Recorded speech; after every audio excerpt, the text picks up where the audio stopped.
Bueno, a ver, imaginen el típico mostrador de un almacén barrial. Esa verdulería que todos conocemos acá en la zona. Sí, el negocito de toda la vida, digamos. Tal cual. Y arriba del mostrador siempre hay una balanza. Esa balancita común con la que te pesan, no sé, los tomates, el pan. Claro, la herramienta básica de trabajo del comerciante. Exactamente. Bueno, resulta que por el simple hecho de tener esa balanza de hasta 25 kilos apoyada ahí, el Estado municipal cobra 18.265 pesos al año. En concepto de inspección, claro. Sí, solo por la inspección. Y cuando cuando empezás a rastrear hacia dónde va ese nivel tan, pero tan microscópico de recaudación, te encontrás con cosas rarísimas. ¿Cómo qué? A ver. Y resulta que en parte eso termina financiando la compra de drones o la contratación de influencers. ¡Wow! Es un contraste, bastante fuerte. Tremendo. Y de esa fricción, es exactamente de lo que vamos a hablar hoy en este análisis. Es un punto de partida excelente, la verdad, porque nos mete de lleno en la tensión más grande que tienen las ciudades de hoy. Totalmente. O sea, esta fricción entre lo que es la recaudación tradicional, el cobrarle al almacenero, y la ambición de modernización tecnológica. No es solo un número en un Excel, ¿viste? Claro, son decisiones políticas. Exacto. Es una decisión política sobre qué tipo de ciudad se quiere construir. Ni hablar. Y para quienes nos están escuchando del otro lado, pongamos un poquito de contexto temporal y geográfico. Sí, fundamental. Hoy es 8 de mayo de 2026. Y quienes hacemos este espacio lo hacemos desde BEA Noticias, que es nuestro medio digital vecinal acá, en Valle Hermoso. A literal 2 kilómetros de la falda. Exacto, estamos pegados. Entonces, al estar acá en el Valle de Cumilla, pisamos las mismas calles, hablamos con los mismos comerciantes, respiramos el mismo clima económico. Totalmente. Y la misión que tenemos hoy acá es agarrar la ordenanza del Presupuesto General 2026 de la falda y traducirla, básicamente. Sí, sin tecnicismos aburridos. Queremos ir al hueso. Tal cual. Porque, a ver, estamos hablando de un documento que aprueba un gasto total de, y atención a este número porque es casi poético. A ver. 19.999 millones de pesos. Una locura. Casi 20.000 millones clavados. Sí, redondo. Y el objetivo acá es desmenuzar esto de manera totalmente imparcial, como vecinos, ¿no? Claro, para entender realmente, ¿a dónde va esa plata y cómo pega en el bolsillo de la gente, del laburante de a pie? Y mira que el desafío ahí es enorme, porque un número macro como 20.000 millones de pesos te genera como un efecto de anestesia. Sí, obvio, cuesta dimensionarlo. Claro, nuestro cerebro no está diseñado para procesar esa cantidad de ceros en lo cotidiano. Entonces, la idea hoy es desarmar la maquinaria técnica que hay detrás de esos ceros. Entender la lógica. Exacto. O sea, no solo qué te están cobrando, sino qué lógica económica usa el municipio para justificar eso en un año tan áspero como este 2026. Bueno, entonces arranquemos por la base, porque para que el municipio gaste esa fortuna, alguien tiene que poner la plata. Siempre, sí, el contribuyente. Tal cual, el tanque se llena con el esfuerzo de los vecinos. Y lo que me llamó muchísimo la atención revisando el documento es cómo viene el esquema de aumentos. Hay un cambio ahí, ¿no? Sí, y muy particular. En lo que es la tasa básica de servicios a la propiedad hay un incremento del 29%.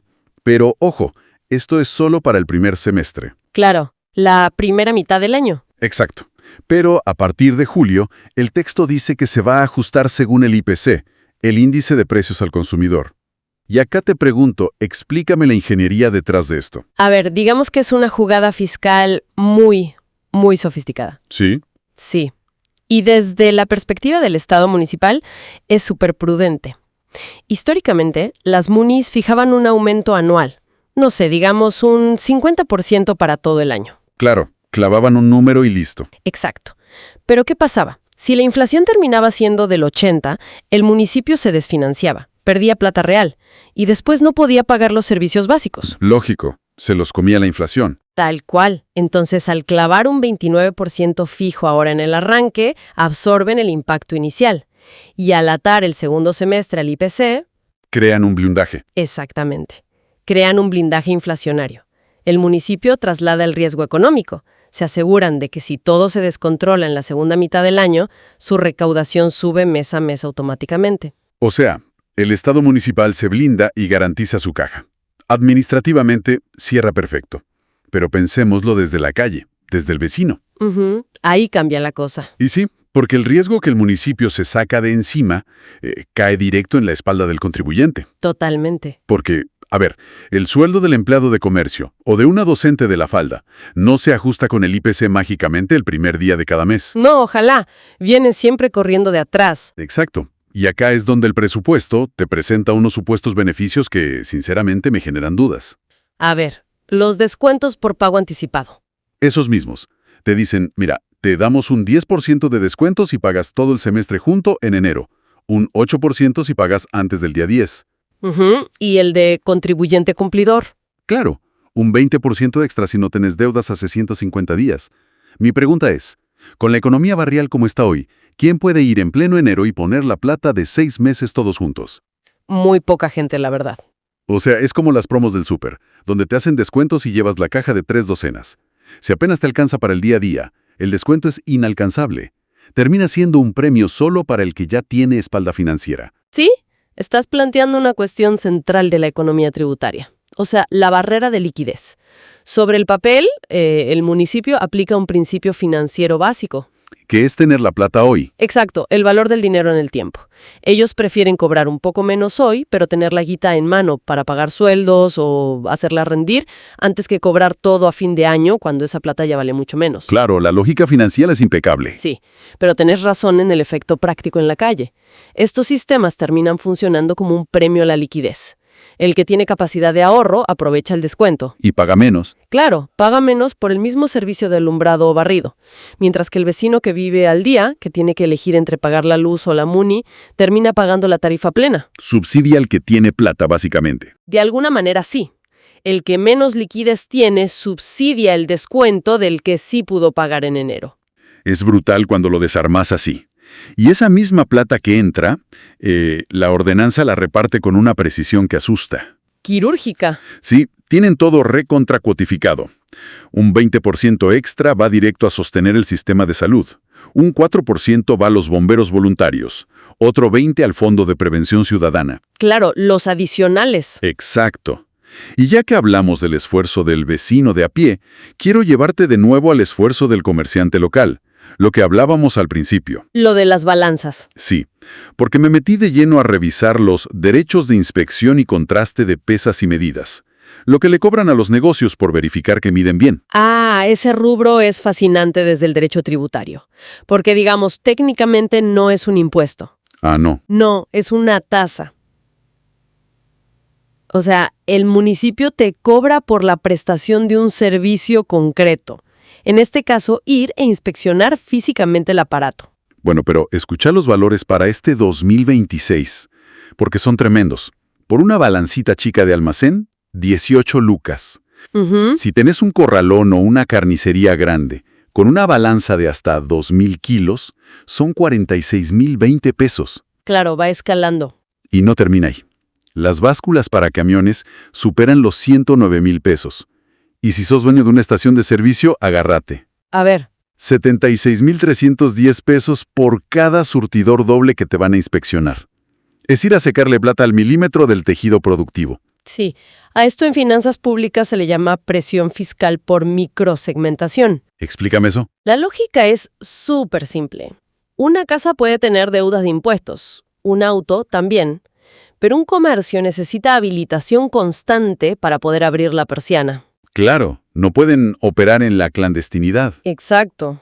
O sea, la balanza de la verdulería o el surtidor de nafta son fuentes de recaudación altamente cautivas. La evasión ahí es casi nula, porque el inspector entra y ve la balanza. La tenés ahí arriba del mostrador. Claro. Es una forma que tiene la MUNI de garantizarse ingresos fijos, grabando directamente tu herramienta de trabajo. Y entiendo que es plata súper segura para el municipio, pero acá viene mi contrapunto como vecino. A ver. Si aplicamos este estándar suizo para ir a cobrarle casi 20 lucas a un almacenero por su balanza, miremos la otra cara de la moneda. ¿Lo que vuelve en obras? Exacto, lo que vuelve en infraestructura a los barrios. El presupuesto dice que para trabajos públicos por cuenta del municipio hay 769 millones de pesos. Ujú. Que obvio, es parte de un paquete más grande de 1.300 millones, si sumamos aportes de provincia y nación, donde hablan de pavimentar Antártida Argentina o la Avenida Italia. Sí, las obras grandes. Pero la sensación, y esto te lo dice cualquier persona que camine las calles de Punilla, es que la velocidad con la que te inspeccionan el surtidor no es la misma con la que te tapan el bache en la vereda de ese mismo comercio. Bueno, esa es probablemente la asimetría más antigua en la historia del Estado, ¿no?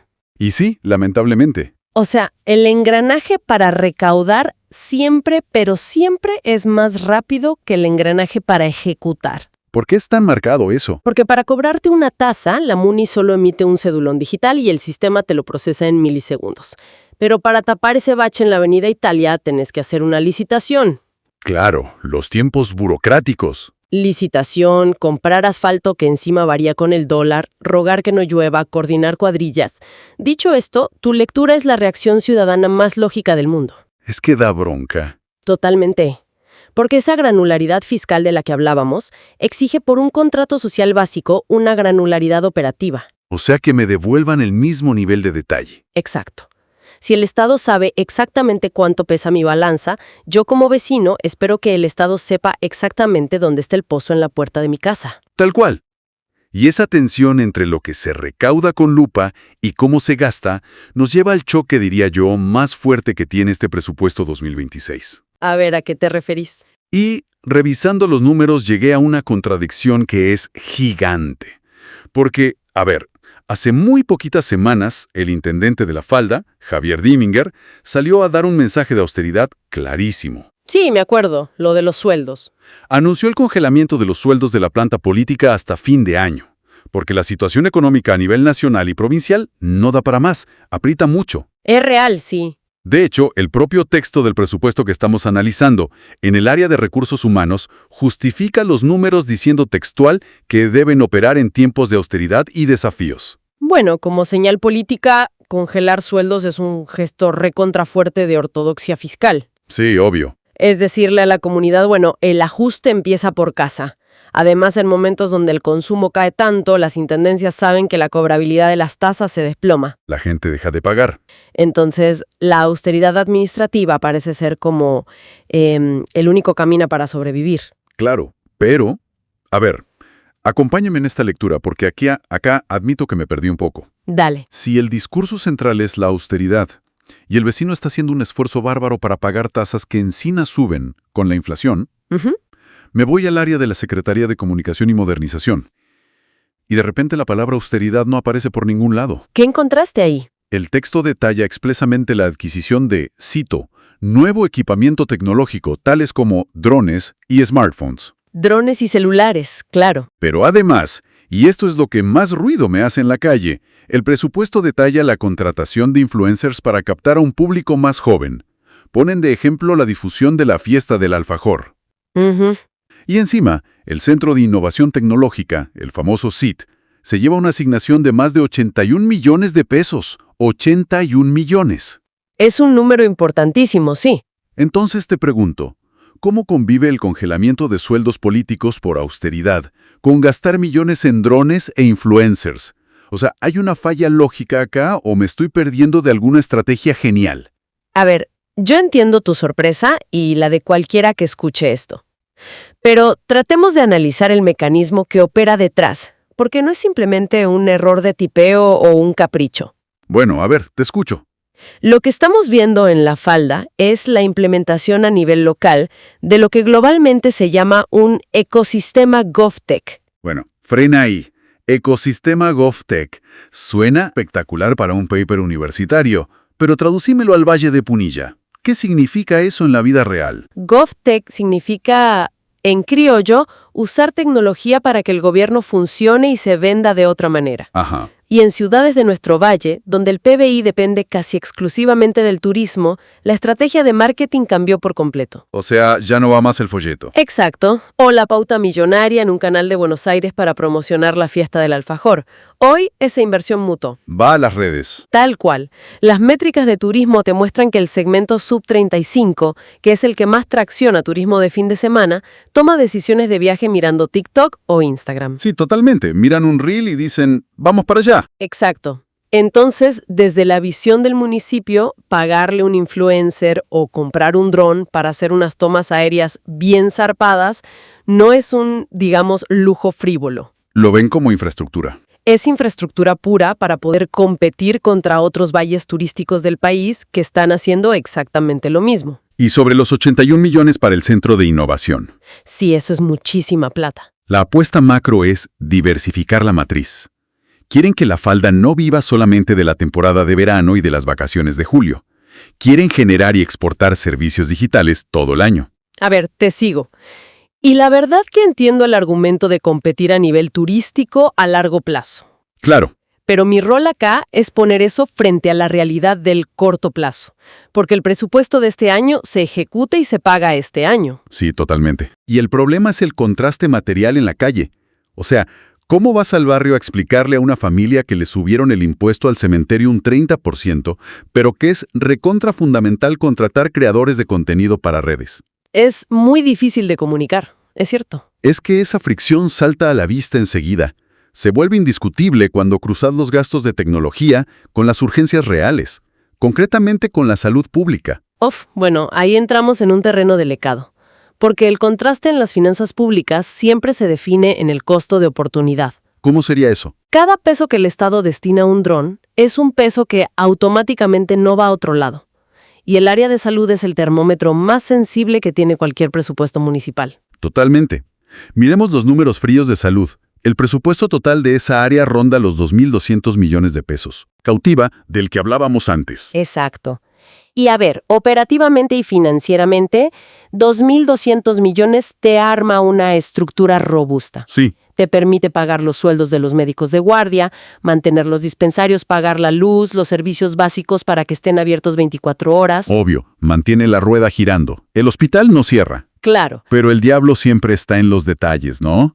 En la inversión física, en lo que realmente compran de equipamiento nuevo. ¿Qué dicen las compras planificadas? Me puse a leer las adquisiciones para este año en el hospital municipal y detalla la compra de un desfibrilador, que obviamente es de vital importancia. Sí, indispensable. Una centrífuga para el laboratorio, impecable también. Y después dice, atención a esto, cito textual del documento. A ver. Una computadora para el área de enfermería. Una, sola, computadora para todo un sector de enfermería del hospital. Uf. Y mientras tanto, desde las áreas de innovación, la municipalidad te empuja a la fuerza hacia lo digital, cobrándote 1.548 pesos de gastos administrativos si vos querés que el cedulón te llegue en papel a tu casa. Y te lo bajan a 516 pesos si aceptas el cedulón digital. O sea, el contraste es brutal. Mira, ese último punto del cedulón es un ejemplo de manual de economía del comportamiento. El Estado no te prohíbe el papel, pero te penaliza económicamente para forzarte a cambiar el hábito. Para que te pases a lo digital. Exacto, lo cual, en teoría, a la larga le ahorran muchísima plata en costos de impresión a la MUNI. Ahora, volviendo al choque de inversiones que mencionás. Sí, lo de la computadora versus los drones. La compra de una sola compu para salud frente a varios celulares y drones para modernización te revela un problema estructural histórico del Estado. ¿Cuál? Que operan en silos burocráticos. O sea, son compartimentos estancos.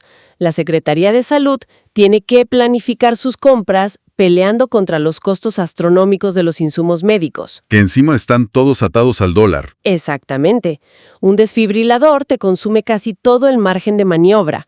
Mientras tanto, el área de modernización o de comunicación tiene un presupuesto con muchísima más flexibilidad para comprar bienes tecnológicos. Claro, no compiten por la misma licitación. No, y el resultado visible para el vecino es una simetría total en las prioridades. A ver si sigo bien el hilo de la lógica, porque mientras hablabas se me vino una imagen muy clara a la cabeza. Decime.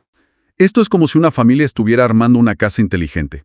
Gastan una fortuna en ponerle luces que se prenden desde el celular, Wi-Fi de última generación, repetidores por todos lados, cámaras en el jardín. Sí, una casa de primer mundo. Todo perfecto, modernísimo, Pero el día que estás cocinando y te cortas un dedo, corres al baño a buscar el botiquín de emergencias y te das cuenta de que adentro solo hay 2 curitas secas y medio frasco de alcohol vencido. Es muy buena la analogía. O sea, compramos múltiples celulares de alta gama para filmar la fachada de la casa, pero celebramos que pudimos comprar una sola computadora para que los enfermeros puedan registrar quién entra a la guardia. Es un choque de prioridades tremendo. La analogía es precisa porque te grafica súper bien la desconexión entre la infraestructura blanda, que es todo lo digital, y la infraestructura dura, que es lo sanitario o tapar los baches. Tal cual. El desafío administrativo de fondo que tiene la falda este año no es si tiene que comprar o no un dron. ¿Y cuál es? El desafío real es cómo lograr que ese avance GovTech cruce el pasillo de la municipalidad y mejore la operatividad de los médicos, que no quede aislado en una burbuja de marketing. Claro que sirva para algo tangible. Exacto. Si la tecnología no le facilita al vecino el acceso primario a la salud o mejora los servicios urbanos, la comunidad siempre, pero siempre, lo va a percibir como un gasto innecesario. Y lógico. Bueno, creo que hemos hecho un análisis bastante exhaustivo y sobre todo desde la mirada vecinal de lo que dicen estos números para el 2026. Sí, pudimos desarmar bastante el presupuesto. Para ir cerrando, pongamos todo sobre la mesa. Por un lado, tenemos los documentos que muestran una intendencia muy hábil financieramente, que se blinda de la inflación con el IPC. Que aplica un rigor, dijimos, casi quirúrgico para cobrarle a cada balanza comercial. Y que tiene un norte estratégico clarísimo, que es digitalizarse y venderse fuerte en el mapa turístico nacional. Sí, la apuesta a la innovación está clara. Pero por el otro lado, tenemos la realidad material de los barrios de nuestro valle, donde ese aumento inicial del 29% le pega de lleno a un bolsillo que ya no da más. Sí, la economía doméstica está muy castigada. Y cuesta muchísimo reconciliar el discurso de la austeridad y los sueldos congelados con un estado municipal que gasta millones en influencers mientras la estructura del hospital avanza de a poquito. Es un equilibrio recontra complejo, sí. Sí, sin dudas. Es que este presupuesto termina siendo un caso de estudio fantástico sobre las prioridades en la era digital. Porque al final del día, los presupuestos son radiografías de valores. Me gusta esa frase, radiografías de valores. Tal cual. Nos muestran exactamente a qué le da prioridad una gestión cuando, lamentablemente, los recursos no alcanzan para todo. Y esa balanza entre sostener lo básico y apostar a la tecnología es la verdadera prueba de fuego hoy. Totalmente de acuerdo. A quienes nos están escuchando, me gustaría dejarles algo para masticar. Una vuelta de tuerca sobre este mismo debate para que lo piensen. A ver, ¿con qué cerramos? Si la gran promesa detrás de toda esta digitalización estatal, los cedulones electrónicos y los centros de innovación es que a la larga el Estado se vuelve más eficiente y más barato, Sí, esa es la promesa. cabría preguntarse si no corremos un riesgo a futuro. O sea, llegará el punto en que renovar las licencias de software, pagar los servidores en la nube, comprar baterías para los drones y mantener las campañas de redes termine siendo un costo fijo tan, pero tan grande que supere lo que costaba mantener el municipio tradicional. Es una excelente pregunta. Es decir, llevándolo de nuevo al barrio. Corremos el riesgo de terminar construyendo un municipio que es de primer mundo en lo virtual, pero que no nos deja recursos para pavimentar las veredas de tierra por las que caminamos todos los días. Para pensarlo largo y tendido. Sin dudas. Bueno, un placer haber hecho esta inversión profunda en los números con vos. A quienes nos acompañaron desde el otro lado, muchísimas gracias. Nos encontramos en la próxima.